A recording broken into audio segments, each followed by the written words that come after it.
పాపము చేయించను మీరెరుగను కనుక దీనిని క్షమించమని చెప్పాను. లోక 23:24 అధ్యాయం.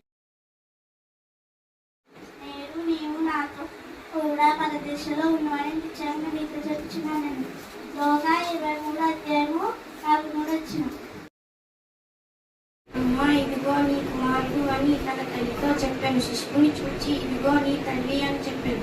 యోహాను 19:26. యేసు ఏలి ఏలి రామా సబక్తని అని బిక్కరగా కేకలు వేశాను. మత్తాయి 27:46. తప్పికొనుచున్నాను. యెహోవా 19:28 అర్థమైనది.